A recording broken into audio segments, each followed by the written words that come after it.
ሰላም እንዴት አላችሁ? የኢትዮ ታይምስ ቤተሰቦቻችን ለሰዓቱ የተመረጡ አዳዲስ መረጃዎችን ይዘንላችሁ ቀርበናል። ከመረጃዎቻችን መካከልም ዛሬ ከሌሊት ጀምሮ በመድፍ የታገዘ ውጊያ እየተካሄደ ይገኛል። በምስራቅ ጠለምት፣ ደገብራይና ምጫራ ቀበሌዎች በመድፍ የታገዘ ጦርነት እየተካሄደ እንደሆነ ምንጮች ገልጸዋል። በአማራ መቃብር ላይ ካልሆነ አታስቡት፣ ራሳችንን ለመከላከል ተዘጋጅተናል ሲሉም የወልቃይት ጠገዴ ሰቲት ሁመራ ዞን ዋና አስተዳዳሪ አቶ አሸተ ደምለው መግለጫ ሰጥተዋል። በሌላ በኩል ደግሞ በትግራይ ክልል ዳግም ውጥረት መከሰቱን ተከትሎ የአፍሪካ ህብረት ኮሚሽን ሁሉም ወገኖች እንዲታቀቡ ጥብቅ መመሪያ ሰጥቷል። ሙሉ መረጃውን በዜናችን በዝርዝር እናስደምጣቸዋለን። ከነዚህ መረጃዎች በተጨማሪ ግጭት፣ ጎርፍና የነዳጅ እጥረት በ2025 ዓ.ም መገባደጃ ላይ በኢትዮጵያ የሰብአዊ ድጋፍ ስምሪት ላይ ከፍተኛ ጫና እንዳሳደረ መገለጹ፣ ከብሔራዊ ባንክ ፍቃድ ውጪ የባንክ ስራ በመስራት ኢትዮጵያ ከ14 ሚሊዮን ዶላር በላይ እንድታጣ በማድረግ የተጠረጠረችው ቻይናዊት ግለሰብ ላይ ክስ መመስረቱን የሚሉ ለሰዓቱ የተመረጡ መረጃዎችን ይዘንላችሁ ቀርበናል። ዝርዝር መረጃዎችን ለማድመጥ ቻናላችንን ሰብስክራይብ በማድረግ የደወል ምልክቷን በመጫንና መረጃውም ለብዙዎች እንዲዳረስ ላይክ በማድረግ እስከ መጨረሻው አብራችሁን ቆዩ።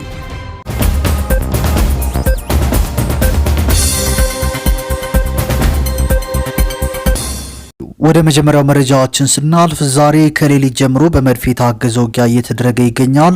በምስራቅ ጠለምት፣ ደገብራይና ምጫራ ቀበሌዎች በመድፍ የታገዘ ጦርነት እየተካሄደ እንደሆነ ምንጮች ገልጸውልኛል ሲል አንድ አፍታ ሚዲያ ዘግቧል። የመረጃ እስከተጠናከረበት ሰዓት ድረስ ውጊያው እንደቀጠለ ይገኛል። ማይ ግማሬ ቀበሌ ትናንት የህወሓት ኃይሎች ከባድ ኪሳራ ያስተናገዱበት ስፍራ እንደሆነ አንድ ምንጭ የገለጹ ሲሆን ይህን ተከትሎም ጦሩ በመሸሽ ጨር የሚባል ትምህርት ቤት ይዘዋል ነው የተባለው። በተጨማሪም ሽንታማ የተባለ ልዩና እጅግ ስትራቴጂክ መሬት በህወሓት ቁጥጥር መግባቱን አንድ አፍታ ሚዲያ ጨምሮ ዘግቧል። ይህ በእንዲህ እንዳለም ከወልቃይት ጠገዴ ሰቲት ሁመራ ዞን ጥብቅ መግለጫ ተሰጥቷል። በአማራ መቃብር ላይ ካልሆነ አታስቡት፣ ራሳችንን ለመከላከል ተዘጋጅተናል ሲሉ የወልቃይት ጠገዴ ሰቲት ሁመራ ዞን ዋና አስተዳዳሪ አቶ አሸተ ደምለው መግለጫ ሰጥተዋል። የወልቃይት ጠገዴ ዞን ዋና አስተዳዳሪ አቶ አሸተ ደምለው ሰሞንኛውን ውጥረት በተመለከተ አስተያየታቸውን ሰጥተዋል። ዋና አስተዳዳሪው ለዳግም ወረራ ታጣቂ ኃይሉን ተከዜን ለማሻገር የተጠና የፖለቲካ ስልት የማደናገሪያ ፕሮፓጋንዳዎችን በመልቀቅ ላይ ነው ሲሉ ተናግረዋል።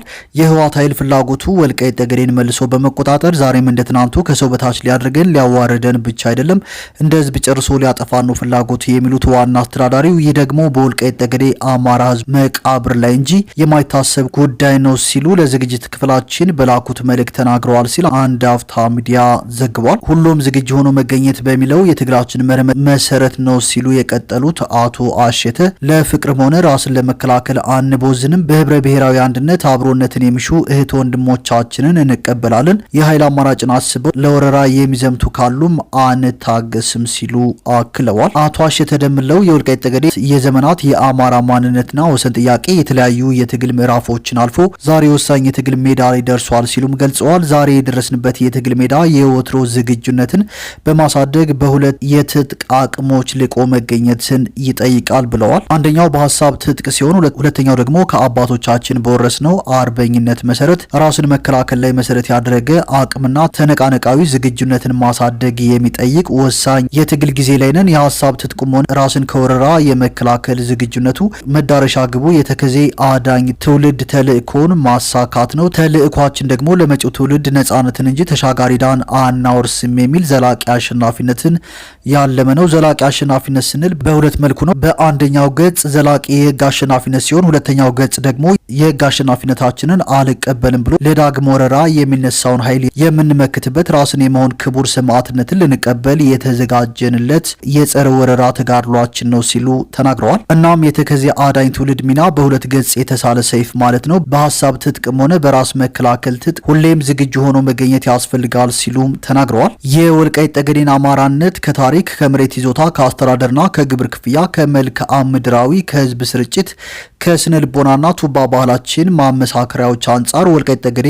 አማራ እንጂ ትግሬ ሆኖ እንደማያውቅ በወያኔ የሐሰት ትርክት ለተደናገሩ ለሌሎች የኢትዮጵያ ብሔር ብሔረሰቦች በማስረዳት ለዓለም አቀፉ ማህበረሰብ ማስገንዘብን ዋና ማዕከሉ ያደረገ የትግል ክፍል ነው። በዚህ የትግል ክፍል ውስጥ ታሪክ ትልቅ ቦታ ይሰጠዋል በማለትም ተናግረዋል። ይህ የሚሆነው ታሪኩን ጠንቅቆ የሚያውቅ ትውልድ ጉድለቱን ይሞላል፣ የትግል ስንቅ ባለቤት ይሆናል በሚል እሳቤ ነው። ራስን የመገንዘብ አቅም አቅምን የማወቅ ጸጋና በረከትን ለይቶ የመጠቀም የሀሳብም የተግባርም ጉልበት ይኖረዋል በማለትም አቶ አሸተ ተናግረዋል። በማስከተልም የሀሳብ ጉልበት ማለት የሀሳብ ትጥቅ ማለት ነው። የሀገር ባለቤትነት ማረጋገጫ አንዱና ዋናው ጉዳይ ማንነትና ርስትን የማስከበር ጉዳይ ነው። ይህ ደግሞ ታሪክን መነሻን ከማወቅ ይጀምራል። ታሪክና መነሻን ማወቅ ማንነትንና ርስትን ለማስከበር ትልቅ አቅም ነው በማለትም ተናግረዋል። የዚህ ትልቅ አቅም ባለቤት መሆን ደግሞ የሀገር ባለቤትነትን ያረጋግጣል። የሀገር ባለቤት ለመሆን የሀሳብ ትጥቅ ያስፈልጋል። ራስን የመከላከል አቅም መገንባት ስንል ደግሞ ትግላችን ራስን የመሆን ክቡር የማንነት ትግል ነው። የራስን እድል በራስ የመወሰን ትግል ነው።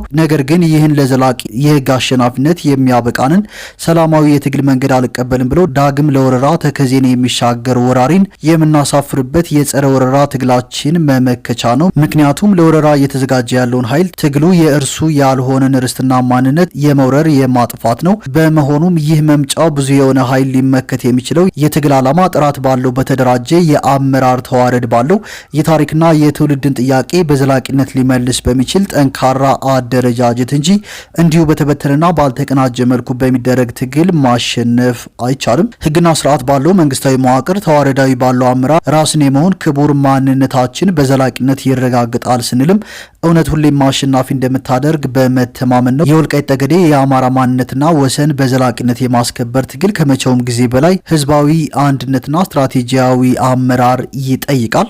እስካሁን በመጣንበት መንገድ የወልቃይት ጠገዴ የአማራ ማንነትና ወሰን ትግል ከከፋኝ የአርበኞች ተጋድሎ እስከ የማንነት አስመላሽ ኮሚቴው ሰላማዊ የትግል መንገድ የሰሜን እዝ ከጀርባ መታረድን ተከትሎ በህግ ማስከበር ዘመቻ አገርን ከጥቃት ራስን ደግሞ ከወራሪው ህወሓት የባርነት አገዛዝ ነጻ ለማውጣት ከተከፈለው መስዋዕትነት እስካሁን ድረስ ለዘለቀው የወልቃይት ጠገዴ ሰቲት ሁመራ ዞን ምስረታና በራስ ልጆች የመተዳደር እድል በጋራ መስዋዕትነታችን በትግል ዓላማ ጽናታችን እዚህ ደረጃ ላይ ደርሰናል። ዛሬ የወልቃይት ጠገዴ የአማራ ማንነት ጥያቄ ከኢትዮጵያ አልፎ በአፍሪካ ቀንድ ወሳኝ ከሚባሉ ጉዳዮች አንዱ ሆኗል። በትግላችን የአማራን ህዝብና ፍትህ ወዳድ የሆኑ ኢትዮጵያውያንን ከጎናችን ማሰለፍ ችለናል። የማንነት ኮሚቴው ሰላማዊ የትግል መስመሩን ጠብቆ በመጓዝ ላይ ነው። የዞኑ አስተዳደር ህጋዊነትን ተላብሶ በህግና በስርዓት ህዝብ እያስተዳደረ ይገኛል። በወልቃይት ጠገዴ ጉዳይ በርካታ ዓለም አቀፍ ኃይሎች ጫና ቢያሳድሩም ህዝብን ይዞ የተሸነፈ የለምና ዛሬ በትግላችን ቀና ብለን መሄድ ጀምረናል። እንደ ሰው ተከብሮ ከመኖር በባህል ወግና ቋንቋችን ከመጠቀም አልፈን የህዝባችንን የዘመናት የመሰረተ ልማት ጥያቄዎች እንዲሟሉ በራስ ተነሳሽነት በአቅማችን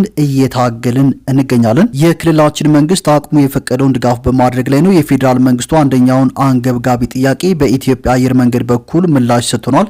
ለዚህም በመላው የወልቃይት ጠገዴ አማራ ህዝብና አስተዳደር ስም እናመሰግናለን። ሌሎች የመሰረተ ልማት ድጋፎች እንደሚቀጥሉ እምነት አለን። በእኛ በኩል የትግል ቁርጠኝነታችን ጸንተን የአገር ውስጥና የውጭ ዲያስፖራ ወገናችንን በማስተባበር በውስጥ አቅም ራስን ሆኖ መገኘት በሚለው መርሃችን የህዝብ አቅምን ለህዝብ ጥቅም አሟጠን ለመጠቀም እንተጋለን። በጥቅሉ ዛሬ የወልቃይት ጠገዴ ሰቲት ሁመራ ዞን አስተዳደርና ህዝብ በአንድ እጅ ነጻነት በሌላው እጅ ልማትን ማረጋገጥ እንደሚቻል በተግባር ማሳየት ችለናል። ቀን የእርሻ ቦታ ሌሊት ምሽግ እያደሩ ራስን ከመጠበቅ አልፎ አገረ መንግስት ብሔራዊ ዘብ ዳር ድንበር ጠባቂ መሆኑን የአባቶቹን ታሪክ በተግባር በመድገም ማስመስከሩን ቀጥሏል። ይሁን እንጂ በዚህ ሁሉ ድል መሃል ጠላት ዛሬም አይኑን ከኛ ላይ አልነቀለም። ከ3 አስርት ዓመታት በላይ ከአፓርታይድ በከፋ ሁኔታ ረግጦ ይገዛው የነበረውን ወልቃይት ጠገዴን ዳግም ተመልሶ ለመቆጣጠር የተለያዩ የፖለቲካ ሴራዎችን አለፍ ሲልም የኃይል አማራጭን ታሳቢ ያደረገ እንቅስቃሴን ያልማል። ዛሬም ለዳግም ወረራ ታጣቂ ኃይሉን ተከዜን ለማሻገር የተጠና የፖለቲካ ስልት የማደናገሪያ ፕሮፓጋንዳዎችን በመልቀቅ ላይ ነው።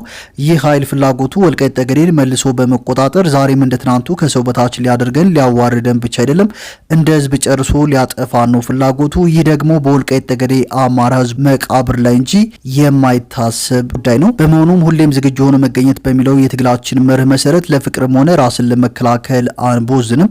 በህብረ ብሔራዊ አንድነት አብሮነትን የሚሹ እህት ወንድሞቻችንን እንቀበላለን።